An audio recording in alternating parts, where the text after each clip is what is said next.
السلام عليكم ورحمة الله وبركاته. بسم الله الرحمن الرحيم. الحمد لله رب العالمين والصلاة والسلام على رسوله الكريم محمد وعلى آله وأصحابه أجمعين، أما بعد.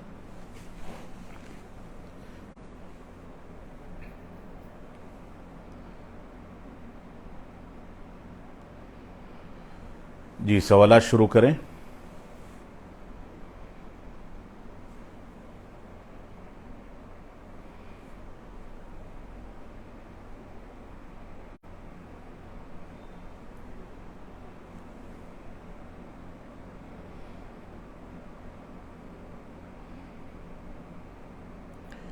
پہلا سوال ہے وجاہت محمد صاحب کا، سلام کر رہے ہیں.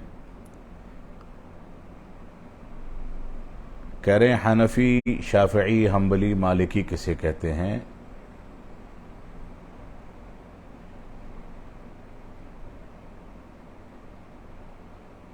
استنبول جو فتح کرے گا وہ جنتی ہیں، یہ حدیث صحیح ہے یا نہیں؟ دیکھیے آپ کے دو سوالات ہیں. ایک تو یہ ہے کہ حنفی، شافعی، حنبلی، مالکی کسے کہتے ہیں. حنبلی، شافعی، مالکی اور شافعی جو کہتے ہیں وہ ان ائمہ کے ماننے والوں کو، یعنی حنفی کہتے ہیں امام ابو حنیفہ رحمۃ اللہ علیہ کی فقہ کے مطابق چلنے والوں کو، شافعی کہتے ہیں امام شافعی کی فقہ کے مطابق چلنے والوں کو، حنبلی کہتے ہیں امام احمد بن حنبل رحمۃ اللہ علیہ کی فقہ کے مطابق فیصلہ کرنے والوں کو، اور مالکی کہتے ہیں امام مالک رحمۃ اللہ علیہ کی فقہ کے مطابق فیصلہ کرنے والوں کو. یعنی ان ائمہ کے مقلدین کو یا ان کی فقہ کے پیروکاروں کو ان کی جانب منسوب کر کے یہ نام دیے جاتے ہیں. یہ نام محض نسبت ہے تو کوئی حرج کی بات نہیں ہے، اور اگر یہ نسبت تعصب میں تبدیل ہو جائے اور ان کے اقوال کے آگے انسان قرآن و حدیث کو نظر انداز کر دے تو یہ غلط ہے. دوسرا سوال آپ کا ہے استنبول کو فتح کرنے والا، اس طرح کی کوئی روایت میری نظر سے نہ گزری ہے، نہ ہے. استنبول کو فتح کرنے والا جنتی ہے، ایسا کچھ بھی نہیں ہے. اس دور میں یہ نام موجود بھی تھا یا موجود نہیں تھا، یہی مسئلہ تحقیق طلب ہے. اللہ رب العالمین ہم کو اللہ کے نبی صلی اللہ علیہ وسلم کی جانب غلط باتوں کی نسبت کرنے سے محفوظ رکھے. اگلا سوال ہے، کئی سارے لوگ سلام کر رہے ہیں اور سب کو جواب میں دے چکا ہوں. وعلیکم السلام ورحمۃ اللہ. سوالات کریں، یہاں پر سوال کا سیشن ہے تو زیادہ وقت سوالات میں گزرنا چاہیے.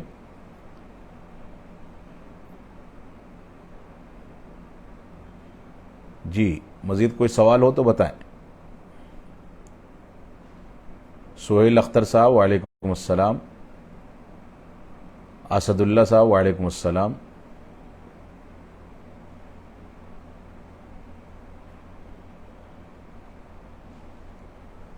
مزید سوالات ہوں تو سوالات بھیجیں. اگلا سوال آیا ہے، ٹو دا پاتھ آف سلف اہل الحدیث، اس نام سے کوئی اکاؤنٹ ہے، وہ سلام کر رہے ہیں. پہلے سلام کر رہے ہیں اور سلام کرنے کے بعد سوال یہ ہے کہ جو لوگ جاب کرتے ہیں اور انہیں عصر اور مغرب کی نماز کے لیے وقت نہیں دیا جاتا ہے تو کیا ان دونوں نمازوں کو جمع کر کے پڑھ سکتے ہیں؟ دیکھیے جو لوگ جاب کرتے ہیں بنیادی طور سے ان کو اپنی جاب ایسی جگہ پر تلاش کرنی چاہیے جہاں پر اللہ رب العالمین کے حقوق کی حق تلفی نہ ہو، یعنی نمازیں اپنے وقت پر پڑھی جائیں. ایک بات. دوسری بات یہ ہے کہ اس بات کو سمجھ لیں کہ کوئی بھی ایسی کمپنی یا کوئی بھی ایسا آفس نہیں ہے جس میں آدمی جا کر کے اگر اپنے ذمہ دار سے بات کرے اور یہ کہے کہ مجھ کو نمازوں کے وقت میں صرف 5 منٹ ایسا چاہیے جس میں نماز ادا کر سکوں، تو اس کو اجازت یقیناً مل جائے گی. ملکی آئین، ہندوستان کا قانون یا کسی بھی دنیا کے کسی بھی ملک کا قانون اس بات کی اجازت دیتا ہے کہ انسان کو اپنی مذہبی ذمہ داریوں کو نبھانے کے لیے وقت دیا جانا چاہیے.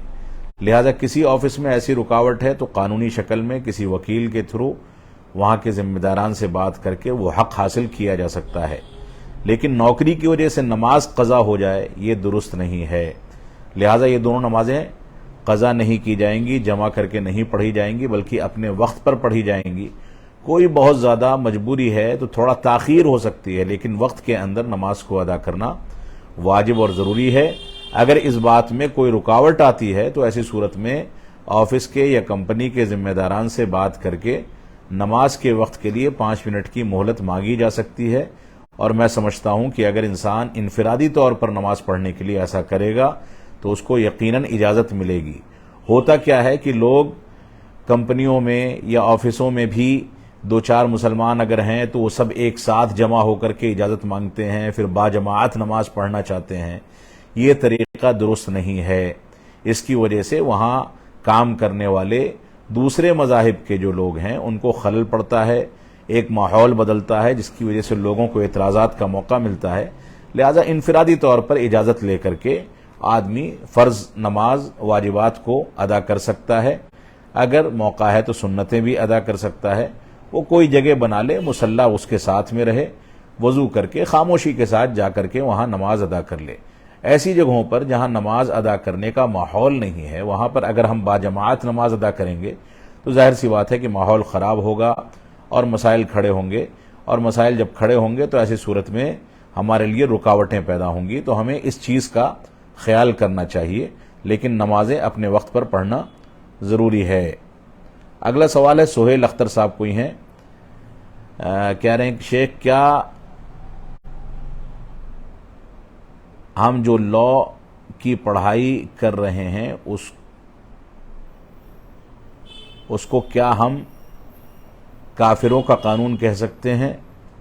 دیکھیے، شاید آپ لا کے اسٹوڈنٹ ہیں، قانون کے طالب علم ہیں۔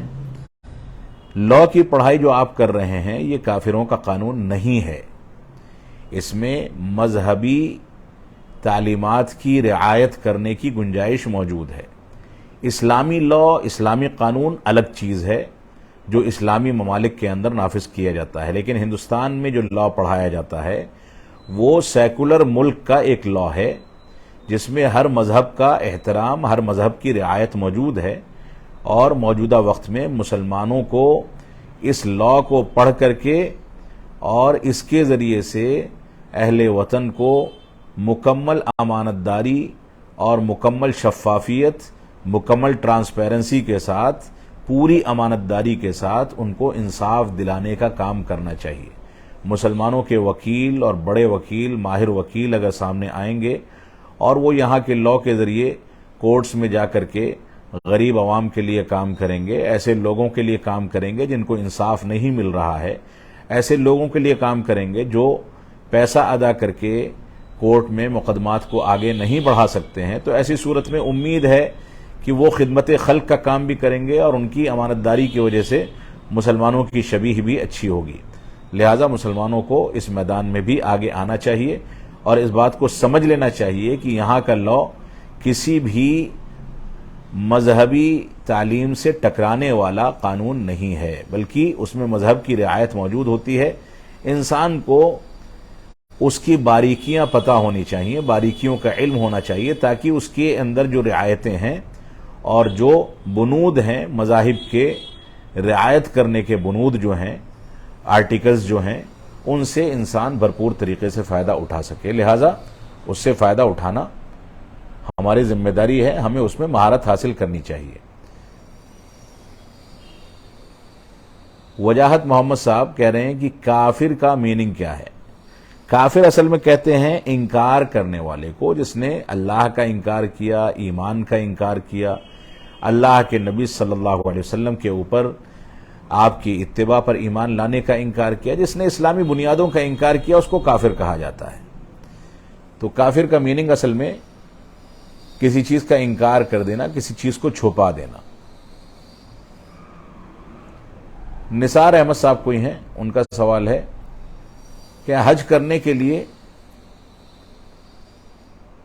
عقیقہ ہونا ضروری ہے، اور اگر بیوی کا انتقال ہو گیا ہو تو اکیلے حج کر سکتے ہیں؟ دیکھیے، اکیلے یقیناً حج کر سکتے ہیں۔ عورت کے لیے پابندی ہے کہ عورت بغیر محرم کے حج پر نہیں جا سکتی، لیکن مرد کے لیے تو کوئی ایسی پابندی نہیں ہے، وہ بغیر بیوی کے جائے، یا بیوی کے ساتھ جائے، اس کو پوری آزادی ہے، جیسے اس کی استطاعت ہے، جیسے وہ اس کے پاس طاقت ہے، مال و دولت ہے، اس لحاظ سے وہ حج پر جائے گا۔ دوسری بات یہ ہے کہ حج کے لیے عقیقہ کرنا ضروری ہے۔ حج کے لیے عقیقہ کرنا ضروری نہیں ہے، البتہ انسان کی پیدائش پر عقیقہ کرنا ضروری ہے۔ یہ جب انسان پیدا ہوتا ہے تو وہ تب تک مقروض ہے جب تک اس کا عقیقہ نہ کر دیا جائے، الا یہ کہ اس کے پاس استطاعت نہ ہو، امکان نہ ہو تو الگ مسئلہ ہے۔ لہذا انسان کو عقیقہ پیدائش کے 7ویں دن کر دینا چاہیے۔ حج سے یا عید الاضحیٰ سے اس کا کوئی تعلق نہیں ہے۔ بعض لوگ عید الاضحیٰ اور حج سے اس کے تعلق کو جوڑتے ہیں، یہ شریعت سے جہالت کی دلیل ہے۔ اس طرح کا کوئی تصور شریعت اسلامیہ میں موجود نہیں ہے۔ اگلا سوال ہے سہیل اختر صاحب کا۔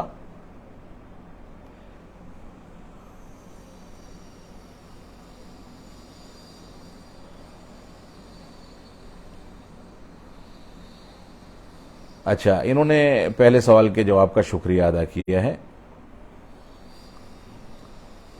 اگلا سوال ہے منہاج الاسلام صاحب کا۔ یہ کہہ رہے ہیں کہ اگر کوئی عالم شخص یہ کہے کہ جو لفظ منہج ہے وہ لوگوں نے ایجاد کیا ہے، اگر منہج نہیں بھی ہو تو ہمارا دین صحیح سلامت رہے گا اور آپ اپنے منہج کو پانی کے ساتھ پی لیجئے۔ کوئی شخص ایسا کرتا ہے تو اس کو توبہ کرنی چاہیے۔ اگر کوئی آدمی منہج کا اس انداز سے مذاق اڑاتا ہے تو اس کو توبہ کرنی چاہیے۔ اسلاف امت کے اقوال اور قرآن و سنت اور شریعت اسلامیہ کے دلائل سے منہج کا وضاحت کے ساتھ تذکرہ ملتا ہے۔ منہج کہتے ہیں طریقے کو۔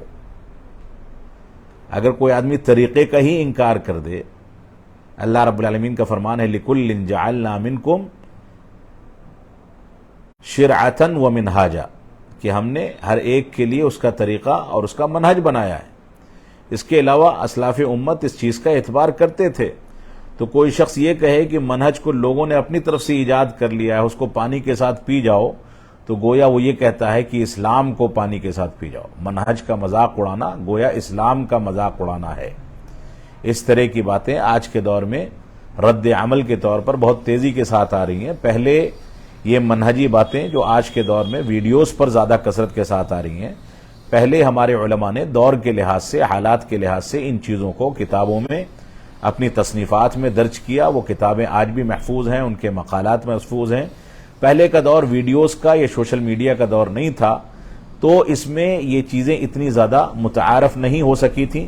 اب آج کے دور میں بعض علماء منہج اور منہج کی بعض باتیں، منہج کے اصول و ضوابط ویڈیوز پر، سوشل میڈیا پر نشر کر رہے ہیں، تو لوگوں کے پیٹ میں اس کی وجہ سے بہت درد ہوتا ہے، لوگ اس کی مخالفت کرتے ہیں۔ یہ بہت غلط طریقہ ہے۔ ہمیں اسلام کی خاطر، اسلامی مناہج کی غیرت کی خاطر، صحابہ کرام کے طریقے کو دنیا کے سامنے پیش کرنے کی خاطر منہج کی اہمیت کو سمجھنا چاہیے۔ اگر ہم نے آج نہیں سمجھا تو کل ہم پچھتائیں گے۔ اللہ رب العالمین ہم کو محفوظ رکھے۔ منہاج الاسلام صاحب، ارے انکار کرنے والا اینڈ چھپانے والا، جی جو بتا چکے کافر کا معنی۔ محمد اقبال صاحب کا سوال ہے مجبوری میں اگر نکاح کا کھانا کھلانا پڑتا تو کیا گناہ ہوگا؟ دیکھیے، نکاح کا کھانا، اس میں فضول خرچی، اس کا باقاعدہ اہتمام کرنا اس چیز سے منع کیا گیا ہے۔ لیکن اگر لڑکی کے گھر 2-4 لوگ آتے ہیں، 10-20 لوگ آتے ہیں جو لڑکی کو رخصت کر کے لے جائیں گے، لڑکے کے خاندان کے لوگ ہیں، بارات کی شکل نہیں ہے، لیکن کچھ لوگ آئے ہیں، جو لوگ آئے ہیں مہمان ہیں، بطور مہمان ان کے سامنے کھانا پیش کیا جاتا ہے، ان کی دعوت کی جاتی ہے، تو اس میں کوئی حرج کی بات نہیں۔ لیکن اصل یہی ہے کہ اس سے بچنا چاہیے۔ تو اگر اس کو باقاعدہ بارات کی شکل دی جائے، باقاعدہ بڑے پیمانے پر دعوت کی شکل دی جائے تو غلط ہے، اس سے بچنا چاہیے، ورنہ چھوٹے موٹے انداز میں اس کو کرنے میں کوئی حرج کی بات نہیں ہے انشاءاللہ۔ اگلا سوال ہے اویس خان صاحب کو ہی ہیں، سلام کر رہے ہیں، سلام کے بعد کہہ رہے ہیں شیخ حج کرنے لوگ جاتے ہیں تو کھانا کھلاتے ہیں، دوسروں کو اس کے بارے میں تھوڑا وضاحت کر دیجئے۔ دیکھیے یہ ایک بہت خراب رواج ہو گیا ہے کہ حج کرنے جاتے وقت اور حج سے واپس آنے کے بعد لوگ بڑے پیمانے پر دعوتیں کرتے ہیں، اپنے رشتہ داروں کو، دوست و احباب کو بلاتے ہیں کہ ہم حج کے لیے جا رہے ہیں، ان کو بتاتے ہیں کہ ہم مکہ مکرمہ جا رہے ہیں، واپس آتے ہیں تو بتاتے ہیں کہ ہم خیریت سے حج کر کے واپس آ گئے۔ یہ ساری کی ساری چیزیں انسان کو ریاکاری میں، ریا و نمود میں، شہرت طلبی میں داخل کرتی ہیں۔ اس طرح کی دعوتوں سے ہم کو بچنا چاہیے۔ جو قریبی رشتہ دار ہیں یا جن لوگوں سے معافی تلافی کرنی ہے، کچھ ہم نے حق تلفی کر دی، لڑائی جھگڑا ہو گیا کسی سے، اس کے ساتھ معافی تلافی کرنی ہے، اس کے ساتھ بلا کر کے اس کو بیٹھ لیا جائے، کچھ کھلا پلا دیا جائے، اس سے معافی تلافی کر لی جائے۔ یہ جو قریبی لوگ ہیں، جن سے لین دین رہتا ہے، جن سے معاملات رہتے ہیں، جن کے ساتھ اٹھنا بیٹھنا ہوتا ہے، ان لوگوں کو بلا کر کے باخبر کر دیا، لیکن ریاکاری کی حد تک، شہرت کی حد تک اس کو شور کر کے نہیں جانا چاہیے۔ عبادت ہے، عبادت کے اندر جتنا زیادہ خشوع و خضوع ہو، جتنا زیادہ رب کائنات اور ہمارے درمیان کا رشتہ مضبوط ہو بندوں کے بجائے، اتنا بہتر ہے۔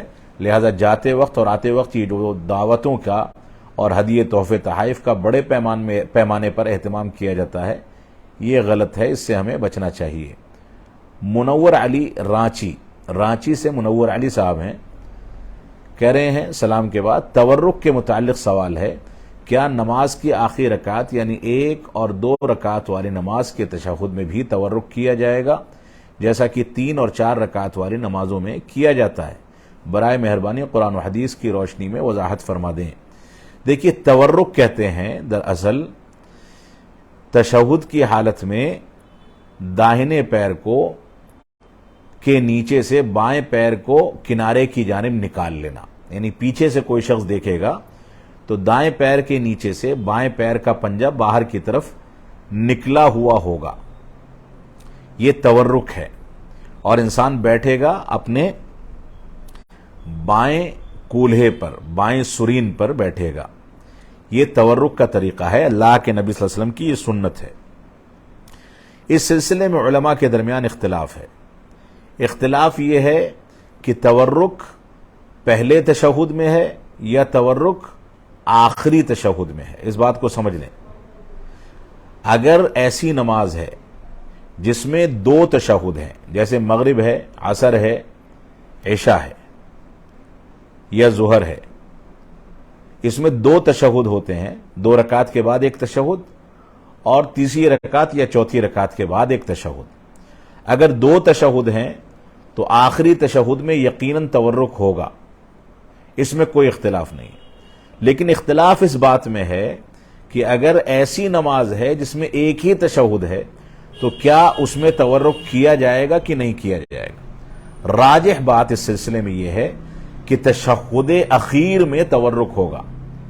تشہد اخیر میں یعنی وہ تشہد جس میں سلام پھیرا جاتا ہے، اس میں تورک کیا جائے گا۔ اب وہ 1 رکعت والی نماز ہو، 2 رکعت والی ہو، 3 والی ہو یا 4 والی ہو، اس سے کوئی فرق نہیں پڑتا۔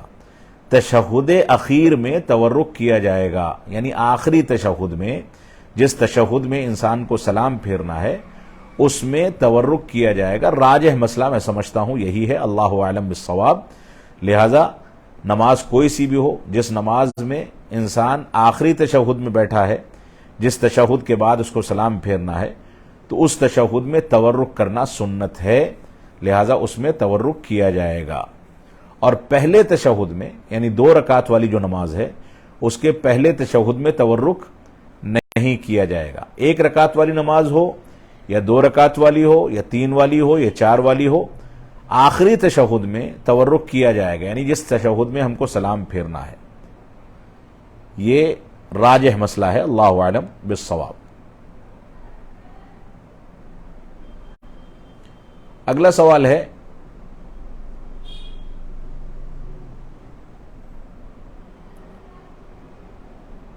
حمزہ ٹورز ٹریولز کوئی ہیں، سلام کر رہے ہیں، وعلیکم السلام ورحمۃ اللہ۔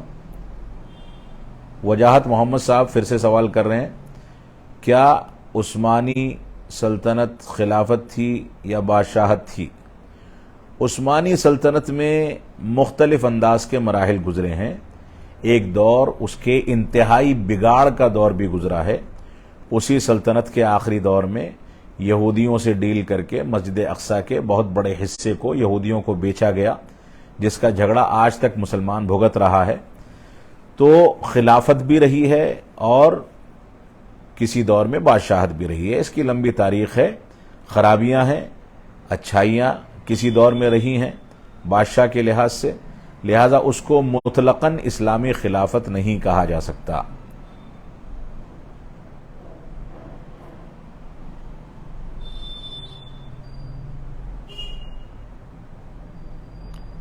اگلا سوال ہے شہباز خان صاحب کا۔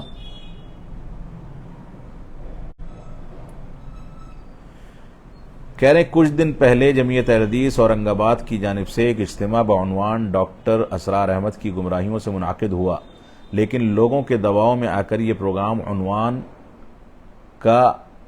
پروگرام کا عنوان اور مقرر دونوں بدل دیے گئے اور جماعت اہل حدیث کو طرح طرح سے بدنام کیا گیا۔ یہ جماعت انتشار پیدا کرنے والی ہے اور اس کا محاسبہ کرنا چاہیے۔ تو کیا اس طرح کے پروگرام موجودہ حالات میں منعقد کرنا صحیح ہے؟ یہ جماعت کی مصلحت کے طور پر مقرر اور عنوان کا تبدیل کرنا درست ہے؟ دیکھیے، اس کا جواب تو اورنگ آباد کی جمعیت کے لوگ ہی صحیح طریقے سے دے پائیں گے۔ میں نے ایک روز رابطہ کرنے کی کوشش کی تھی، لیکن رابطہ نہیں ہو سکا کہ کیا اسباب رہے پروگرام کو کینسل کرنے کے۔ کوئی مصلحت ہو سکتی ہے پروگرام کو تبدیل یا خطیب کو تبدیل کرنے کی، کوئی بات اس طرح کی ہو سکتی ہے، اس کی تفصیل وہی لوگ بتا پائیں گے، لیکن اس طرح کے پروگرام یقیناً ہونے چاہیے اور ایسے علماء کو بلایا جانا چاہیے جو علماء صراحت کے ساتھ اس طرح کی باتیں عوام کے سامنے واضح کریں کہ کون لوگ گمراہ تھے اور کون لوگ صحیح راستے پر تھے۔ ڈاکٹر اسرار ایک گمراہ شخصیت کے حامل ہیں، ان کے عقائد بہت ہی فاسد قسم کے ہیں، وحدت الوجود اور وحدت الشہود جیسے عقائد کے وہ حامل ہیں، جس کی صراحت انہوں نے اپنی تحریروں میں بھی کی ہے، تقریروں میں بھی کی ہے، اور وہ تقریریں اور تحریریں آج بھی موجود ہیں۔ لہٰذا اس طرح کے لوگوں کو سننے سے بچنا چاہیے اور ان سے بچانے کے لیے امت کے سامنے ان کے حقائق سامنے آنے چاہیے۔ پروگرام کن اسباب کی وجہ سے کینسل ہوا ہے میں واقف نہیں ہوں، اس وجہ سے اس پر تبصرہ نہیں کر پاؤں گا۔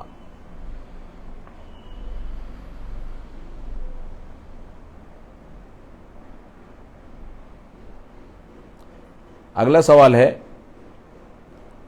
عبد الماجد صاحب سلام کر رہے ہیں، کہہ رہے ہیں کہ شیخ محترم کیا حال ہے؟ سورہ فاتحہ کے بارے میں کچھ رہنمائی فرما دیں، سری جہری نماز باجماعت میں پڑھنا ہے یا نہیں پڑھنا؟ دیکھیے، اللہ کے نبی صلی اللہ علیہ وسلم کا فرمان ہے لا صلاۃ لمن لم یقرأ بفاتحۃ الکتاب، اس شخص کی نماز نہیں ہوگی جس نے سورہ فاتحہ نہیں پڑھی۔ راجح قول کے مطابق علماء کا اس بات پر اتفاق ہے کہ نماز چاہے جہری ہو چاہے سری ہو، انسان انفرادی طور پر پڑھے یا اجتماعی طور پر یعنی باجماعت پڑھے یا اکیلے پڑھے، نماز چاہے واجب ہو چاہے نفلی ہو، کوئی سی بھی نماز ہو، ہر نماز میں سورہ فاتحہ اس کا ایک واجبی رکن ہے۔ سورہ فاتحہ یقینی طور سے پڑھنا ہے، ورنہ وہ رکعت ہماری ناقص رہ جائے گی۔ اس روایت میں بھی اللہ کے نبی صلی اللہ علیہ وسلم نے یہی فرمایا کہ اس شخص کی نماز نہیں ہے جو سورہ فاتحہ نہیں پڑھتا۔ بعض علماء احناف یہ کہتے ہیں کہ لا صلاۃ میں لا ناقصہ ہے، اور علماء اہل حدیث کہتے ہیں کہ لا نافیہ ہے۔ لا صلاۃ یعنی نفی کر دی گئی کہ نماز نہیں ہے۔ اگر اس لا کو لائے ناقصہ مان لیں تو بھی انسان اس بات کو کیسے گوارا کر سکتا ہے کہ وہ ناقص نماز ادا کرے؟ تو ناقص نماز کیوں ادا کرے گا انسان کو کامل نماز ادا کرنی چاہیے، مکمل نماز پڑھنی چاہیے۔ تو ناقص اگر لائے ناقصہ مانیں تو بھی ناقص نماز کیوں پڑھی جائے گی؟ اور اصل بات یہ ہے کہ لا نافیہ ہے، نماز نہیں ہوتی یا وہ رکعت نہیں ہوتی، اس کو دہرانا ہوگا۔ لہذا جہری نماز ہو یا سری نماز ہو، واجبی ہو یا نفلی ہو، انفرادی ہو یا اجتماعی ہو، ہر صورت میں ہر شخص کو، امام ہو یا مقتدی، ہر شخص کو سورہ فاتحہ پڑھنی ہی ہے، اس کے بغیر نماز ناقص ہے۔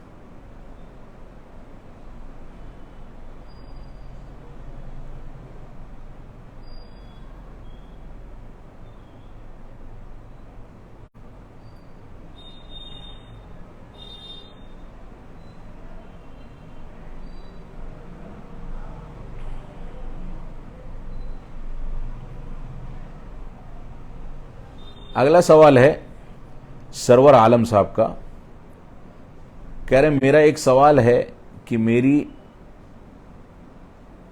قد چھوٹی ہے، کیا نبی صلی اللہ علیہ وسلم کے زمانے میں چھوٹے قد کے لوگ تھے؟ 4 فٹ 5 انچ ہے میرا، جواب ضرور دیں۔ دیکھیے، قد کا چھوٹا ہونا یا بڑا ہونا یہ اللہ کی جانب سے، کسی کو بڑا قد ملا ہے، لمبا ہے، تو یہ اللہ کی مہربانی ہے، کسی کو چھوٹا قد ملا ہے تو یہ بھی اللہ کی مہربانی ہے۔ ہر شخص کے ساتھ، چاہے وہ کالا ہو یا گورا ہو، ناٹا ہو یا لمبا ہو، ہر صورت میں کوئی نہ کوئی خصوصیت اس کے اندر موجود ہوتی ہے۔ بہت سارے لوگ ایسے ہیں جو ناٹے قد کے ہیں، لیکن اللہ رب العالمین نے ان کو کوئی ایسی خوبی دے رکھی ہے جو لمبے قد والوں کو نہیں دی ہے۔ لہٰذا اللہ کی تقدیر اور اللہ نے جس فطرت پر ہم کو پیدا کیا ہے اس کو ہمیں قبول کرنا چاہیے۔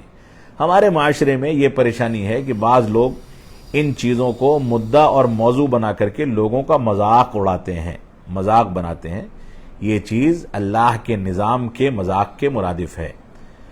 یقینی بات ہے کہ اللہ کے نبی صلی اللہ علیہ وسلم کے دور میں بھی ناٹے اور لمبے ہر قد کے لوگ تھے۔ صحابہ کرام میں سے بعض صحابہ کا تذکرہ ملتا ہے کہ کچھ صحابہ کرام چھوٹے قد کے تھے اور کچھ صحابہ کرام لمبے قد کے تھے، اس طرح کا ذکر ملتا ہے۔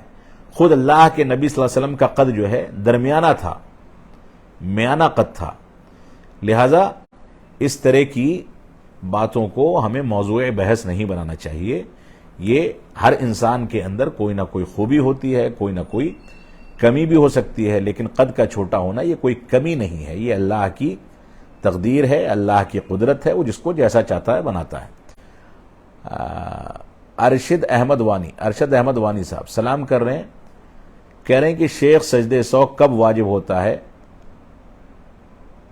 اگر امام دونوں سجدوں میں ایک سجدہ بھول جائیں تو کیا وہ رکعت پھر سے پڑھنی ہے؟ دیکھیے، یہاں پر تفصیل ہے مسئلے میں۔ سجدے سہو اصل میں واجب ہوتا ہے کسی واجب کے چھوٹنے پر، کسی واجب کے چھوٹنے پر۔ رکعت کے اندر جو 2 سجدے ہیں یا رکوع ہے، یہ واجب نہیں ہے بلکہ رکن ہے۔ اگر انسان کا رکوع چھوٹ جائے تو اس کو وہ رکعت دہرانی ہوگی۔ اسی طریقے سے دونوں سجدوں میں سے ایک سجدہ چھوٹ جائے تو وہ رکعت دہرانی ہوگی، اگرچہ بعض علماء نے کہا ہے کہ اس کے لیے سجدے سو کافی ہے، لیکن کیونکہ وہ رکن ہے لہذا بہتر یہی ہے کہ ہم رکعت کو دوہرا لیں۔ لہذا اگر نماز میں کوئی رکن چھوٹ گیا تو اس رکن کو مکمل کرنے کے بعد سجدے سہو کیا جائے گا۔ مثال کے طور پر کسی نے 3 کے بجائے 2 رکعت پڑھی، ایک رکعت جو ہے 3 رکعت کی نماز میں ایک رکعت، ہر رکعت نماز کا رکن ہے، اگر 2 پڑھی ہے تو تیسری رکعت مکمل کر کے اس کے بعد پھر سجدے سہو کیا جائے گا۔ کسی نے 4 کے بجائے 3 پڑھی تو چوتھی رکعت بھی رکن تھی، لہٰذا چوتھی رکعت مکمل کر کے پھر سجدے سہو کیا جائے گا۔ تو رکن کے چھوٹنے پر رکن کی ادائیگی کے بعد سجدے سہو ہوگا۔ اگلا سوال ہے مجاہد الاسلام صاحب کا، یہ کہہ رہے ہیں کہ حدیث میں دعائے قنوت اللہم اہدنی فی من ہدیت ہے، تو جب وطر میں جماعت کر کے دعائے قنوت پڑھتے ہیں تو اللہم اہدنا فی من ہدیت، تو کیا ایسا پڑھنا جائز ہے یا نہیں؟ دیکھیے، نفل نمازوں کے اندر جو دعائیں ہیں ان دعاؤں کے صیغوں میں تبدیلی کا امکان موجود ہے۔ اللہم اہدنی فی من ہدیت کے بجائے اللہم اہدنا فی من ہدیت کوئی کرتا ہے تو جائز ہے، اور اگر کوئی اللہم اہدنی فی من ہدیت کیونکہ نص صریح سے یہی ثابت ہے اسی پر اکتفا کرتا ہے تو بھی کوئی حرج کی بات نہیں ہے، اس میں اختیار ہے۔ جیسے نفل نماز میں قنوت وطر کے بعد کچھ دوسری دعاؤں کا کبھی کبھار اضافہ کیا جا سکتا ہے، ویسے ہی ان دعاؤں کے صیغوں میں کسی حد تک تبدیلی، اگر صیغے کی تبدیلی ہے، واحد متکلم سے جمع متکلم کر لیا گیا، تو اس میں کوئی حرج کی بات نہیں ہے، یہ جائز ہے، ان چیزوں کی گنجائش موجود ہے۔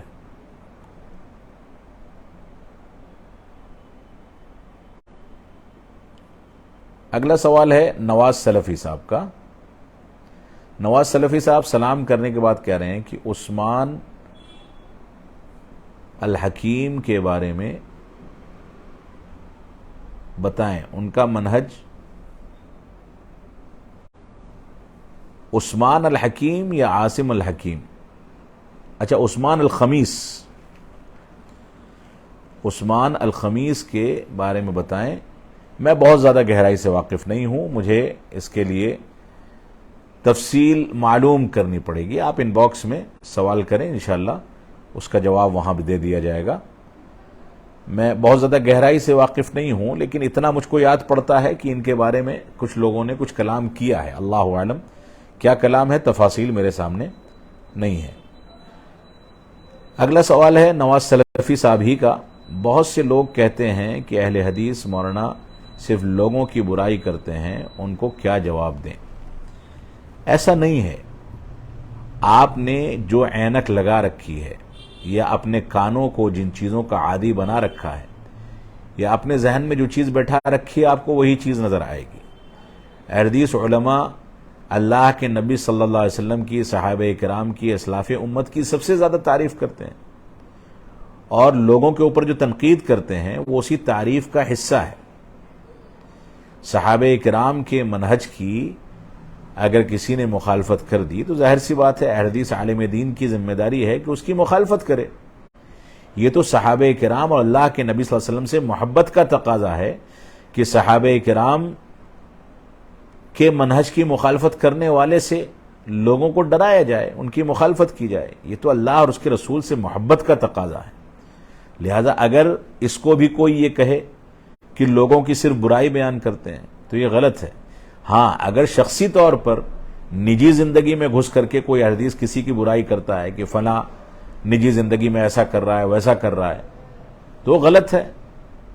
نجی زندگی میں برائی کرنے کے بجائے اس انسان کے ساتھ بیٹھ کر کے اس کی برائی کو ختم کرنے کی کوشش کرنی چاہیے۔ لیکن منہجی خرابی یا عقیدے کی خرابی یا منہج کی خرابی تو ایسی ہے جس کو لوگوں کے سامنے واضح کیا جائے گا تاکہ لوگ اس سے بچ سکیں،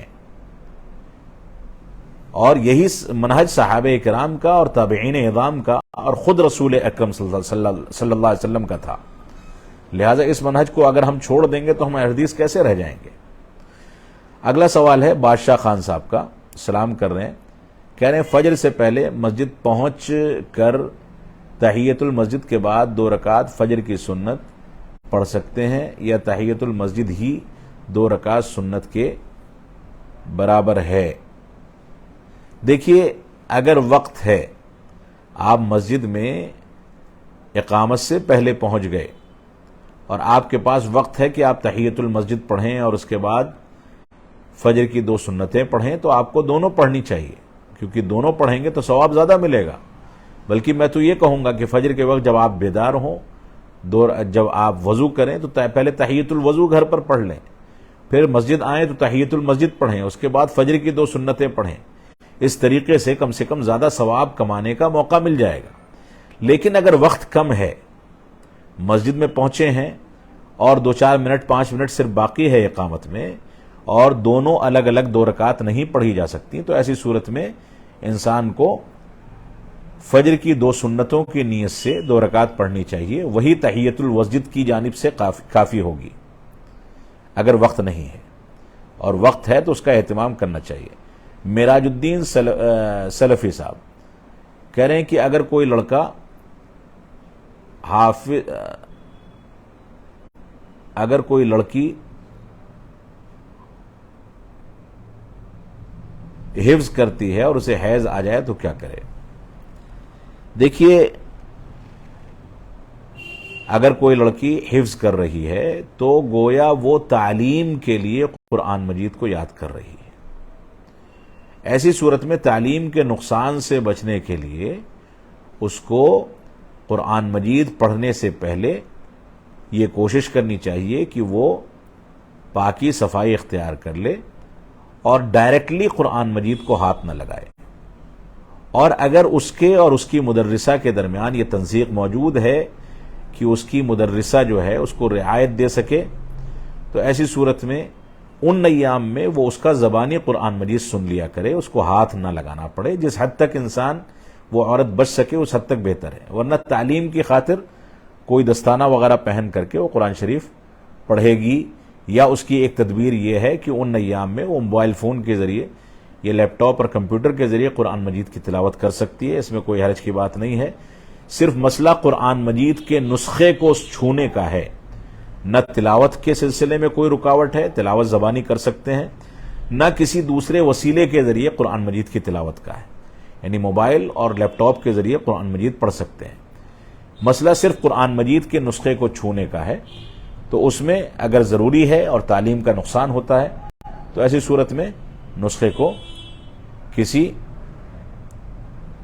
حائل کے ذریعے چھوا جائے گا۔ عاقب ابن منظور السلفی سلام کر رہے ہیں، اس کے بعد کہہ رہے ہیں ما الفرق بین حدیث و حدیث القدسی۔ ان کا سوال ہے کہ حدیث اور حدیث قدسی میں کیا فرق ہے۔ اس کے بعد انہوں نے صراحت کی ہے کہ میں آپ سے اللہ کے لیے محبت کرتا ہوں، اللہ کرے کہ یہ محبت آخرت میں بھی ہمارے جمع ہونے کا ذریعہ بنے۔ تو سوال ان کا عربی زبان میں ہے، لیکن کیونکہ کشمیر کے ہیں اردو سمجھتے ہوں گے، باقی لوگ بھی سمجھ لیں گے، اس وجہ سے میں جواب اردو زبان میں دے رہا ہوں کہ حدیث اور حدیث قدسی میں جو فرق ہے، ایک حدیث جو ہے وہ اللہ کے نبی صلی اللہ علیہ وسلم کے الفاظ ہوتے ہیں، وحی اللہ رب العالمین کی جانب سے ہوتی ہے، یعنی وہ نازل ہوتی ہے اللہ رب العالمین کی جانب سے، اور اللہ کے نبی صلی اللہ علیہ وسلم اپنی جانب سے اس کو ادا کرتے ہیں۔ اور حدیث قدسی جو ہے وہ اللہ رب العالمین کے الفاظ بھی ہوتے ہیں، یعنی اللہ ہی کی جانب سے نازل ہوتی ہے اور الفاظ بھی اللہ رب العالمین کے ہوتے ہیں۔ اسی وجہ سے حدیث قدسی کا جو صیغہ ہے اس میں اللہ کے نبی صلی اللہ علیہ وسلم فرماتے ہیں کہ فیما یروی عن ربہ، کہ اللہ کے نبی صلی اللہ علیہ وسلم کہتے ہیں کہ میں اپنے رب سے روایت کرتے ہوئے کہتا ہوں کہ اللہ رب العالمین نے ایسا فرمایا۔ تو حدیث قدسی جو ہے یہ اللہ کا کلام ہے، لیکن یہ قرآن مجید کے درجے میں نہیں ہے، یعنی اللہ کا ایک کلام قرآن مجید ہے اور ایک کلام حدیث قدسی ہے۔ لہذا حدیث قدسی جو ہے اس کے ذریعے انسان عبادت نہیں کرتا، یعنی قرآن مجید کی جیسے تلاوت عبادت میں یا نماز میں کی جاتی ہے، ویسے ہی اللہ کے کلام حدیث قدسی کی تلاوت نماز میں نہیں کی جا سکتی۔ تو حدیث قدسی اللہ کا کلام ہے اور قرآن مجید بھی اللہ کا کلام ہے، لیکن دونوں میں یہ فرق ہے۔ اور حدیث جو ہے یہ اللہ کی جانب سے یقیناً ہے، لیکن یہ کلام اللہ کے نبی صلی اللہ علیہ وسلم کا ہے اور اس کی نسبت اللہ کے نبی صلی اللہ علیہ وسلم کی جانب کی جاتی ہے۔ اگلا سوال ہے، ایک تھا لقنی سنی،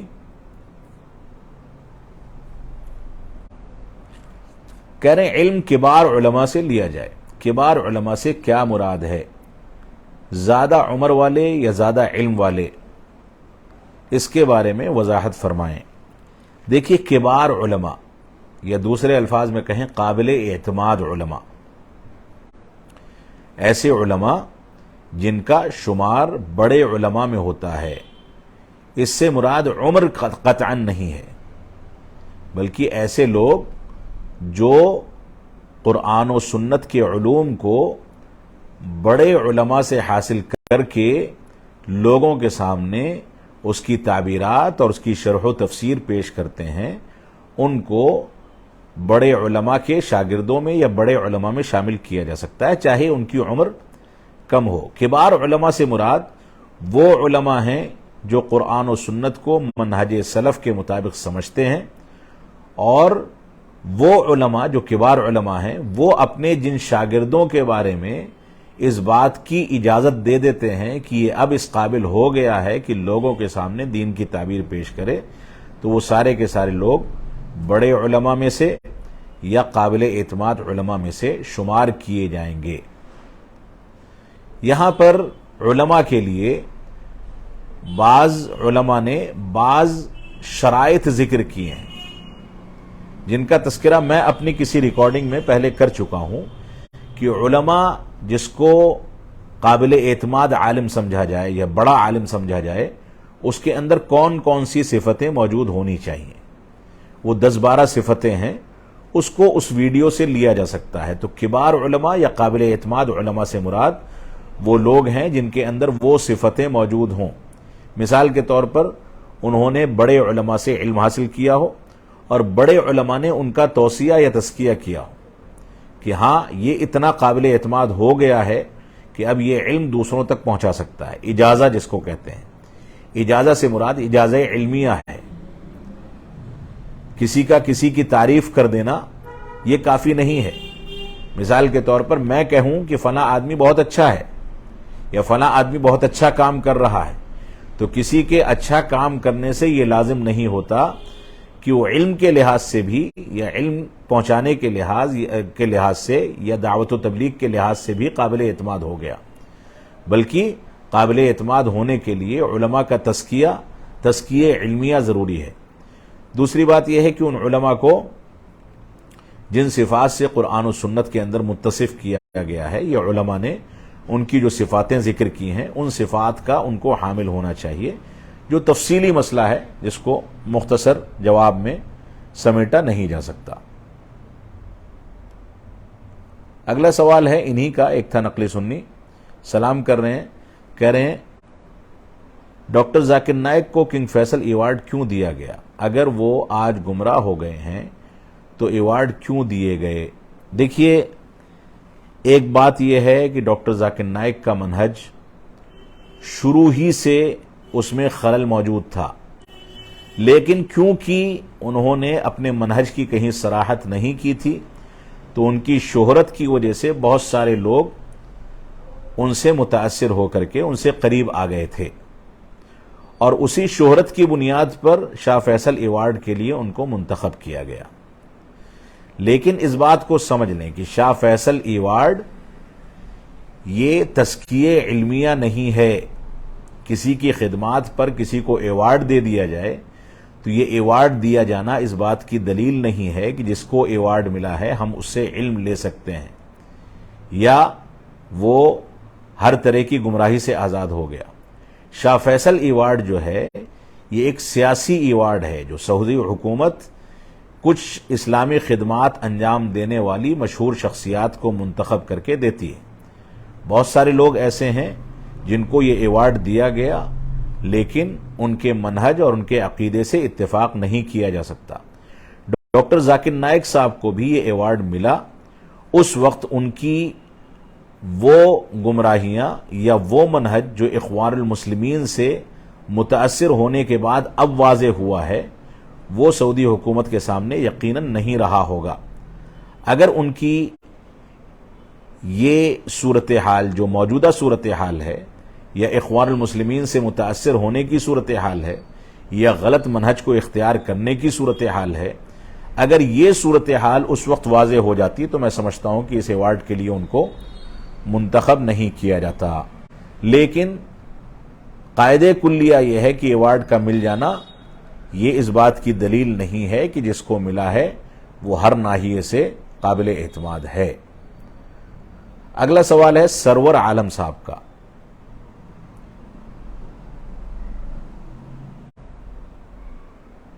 کہہ رہے ہیں اس لیے میری شادی نہیں ہو رہی ہے. مولانا صاحب کو آپ نے کوئی اوپر سوال کیا ہوگا، اس سے جڑا ہوا ہے آپ کا جواب. ہم دعا کریں گے کہ آپ کی شادی بہتر اور اچھی لڑکی سے جلد ہو. منہاج الاسلام صاحب،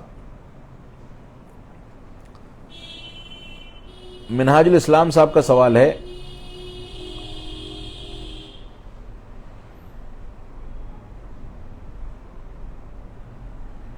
کہ صبر کیجئے اور کوشش جاری رکھیے، مایوس نہ ہوں، آپ صبر کریں انشاءاللہ آپ کو اجر ملے گا. اللہ اعلم. کسی دوسرے کا رپلائی کر رہے ہیں غالباً.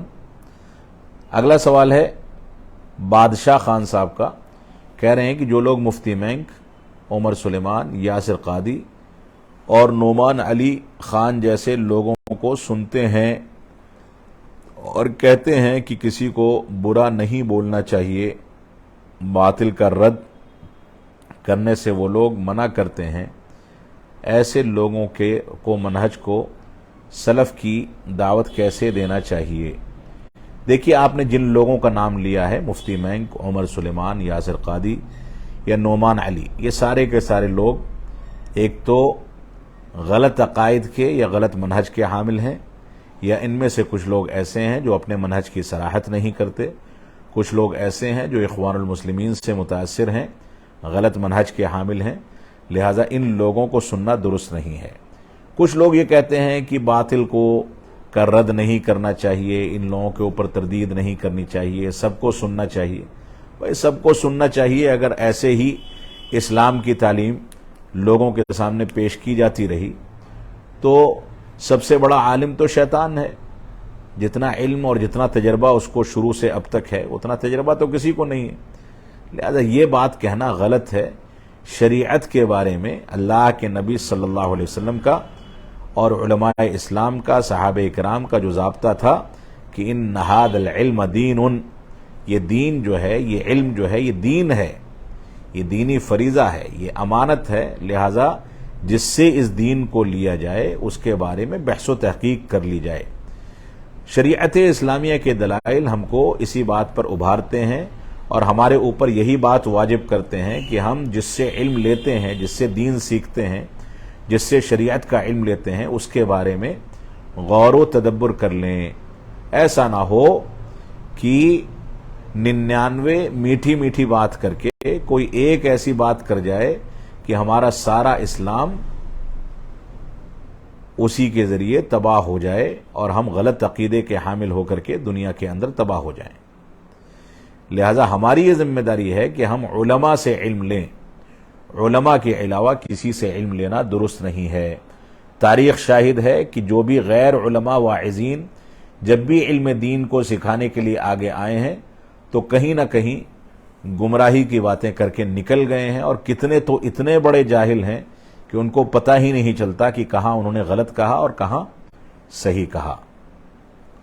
بادشاہ خان صاحب کا اگلا سوال ہے، کیا وتر میں کوئی بھی دعا کی جا سکتی ہے یا قنوت ہی پڑھنا چاہیے؟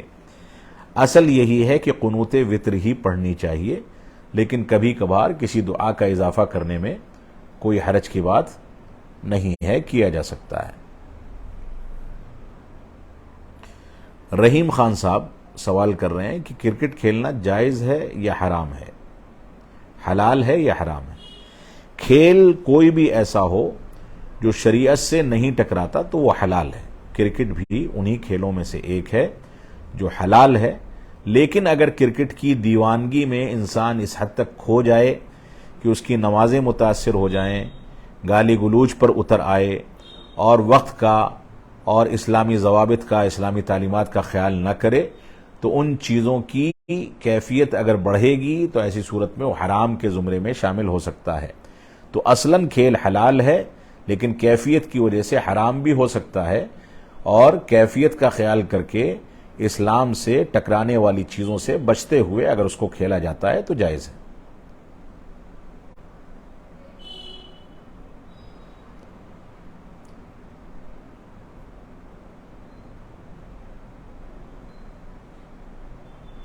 رحیم خان صاحب ہیں کوئی، ان کا سوال ہے،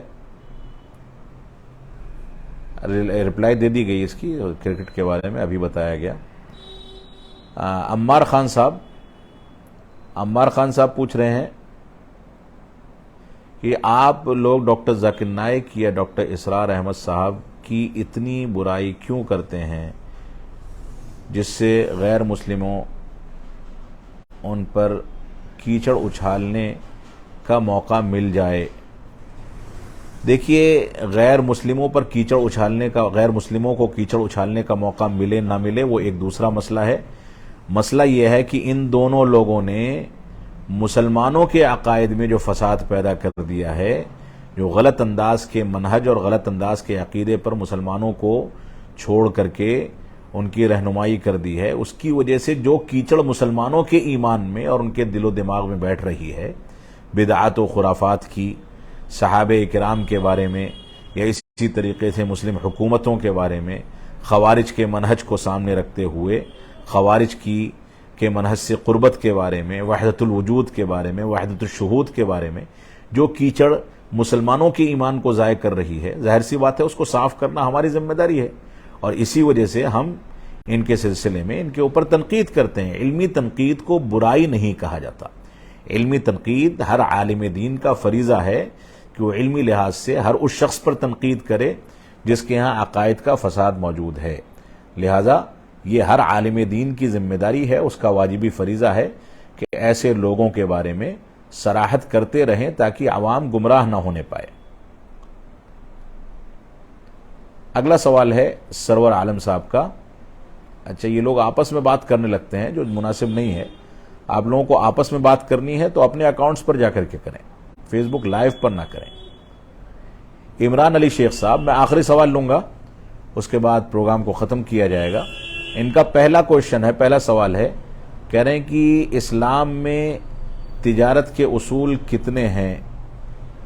ایگزامپل گولڈ کا بزنس میں لاس ہوتا نہیں ہے، بٹ ایک کمپنی ہے جو اسلام کا نام لے کر کے لالچ دے کر کے لوگوں کو لاکھوں کروڑ پیسے لوٹ لیا ہے. ریٹرن نہیں کرنا، یہ بولنا کہ پیسہ کٹ کر کے دیں گے. اسلام میں ایسی کمپنی کے بارے میں کیا حکم ہے؟ قرآن و حدیث کی روشنی میں وضاحت کریں.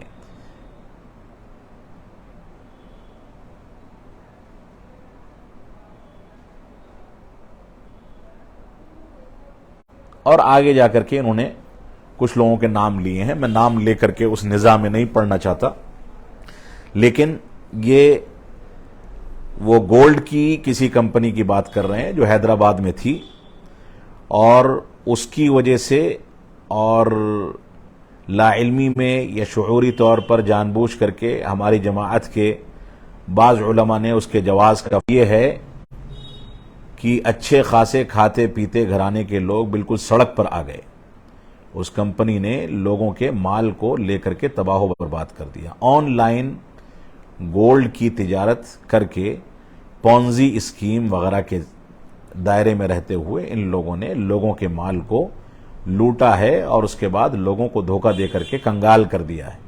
جماعت اہل حدیث کا اتنا بڑا نقصان جو اس کمپنی کے ذریعے سے ہوا ہے، میں سمجھتا ہوں کہ جماعت مالی لحاظ سے کم از کم 50 سال پیچھے چلی گئی.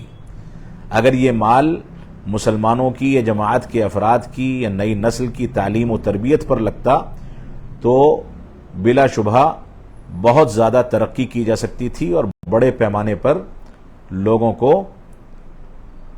راہ راست پر لایا جا سکتا تھا. لیکن غلط انداز کی پالیسی، غلط انداز کی تجارت اور اسلام سے ٹکرانے والی چیزوں کے ذریعے مسلمانوں کو تھوڑے تھوڑے پیسے کے ذریعے زیادہ سے زیادہ منافع دینے کی لالچ میں پھنسایا گیا اور اس کے بعد ان کے پورے پیسے کو ڈبا دیا گیا.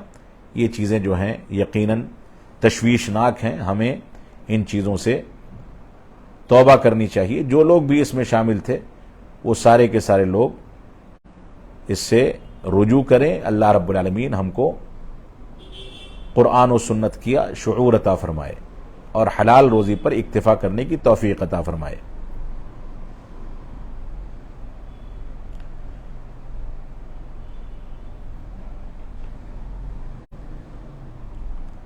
سالم بن قاسم صاحب یہ کہہ رہے ہیں سلام کے بعد کہ عطر میں خوشبو کون سی اچھی ہے؟ عود میں. اللہ علم بھائی، میں ایک عالم دین ہوں تو میں عطر کے بارے میں کسی عطر کے ماہر سے پوچھیں. جو خوشبو جس انسان کو اچھی لگتی ہے وہ خوشبو لگا سکتا ہے. آپ کو کوئی سی اچھی لگتی ہے، مجھ کو کوئی دوسری اچھی لگتی ہوگی. عود ہے، عنبر ہے، اور بہت ساری خوشبوئیں ہو سکتی ہیں جو پسندیدہ ہو سکتی ہیں. تو آدمی کے اپنے ذوق کے لحاظ سے ہوتا ہے. اسی پر میں ختم کروں گا. وصلی اللہ علی نبینا محمد وعلی آلہ وصحبہ وسلم. والسلام علیکم ورحمۃ اللہ وبرکاتہ.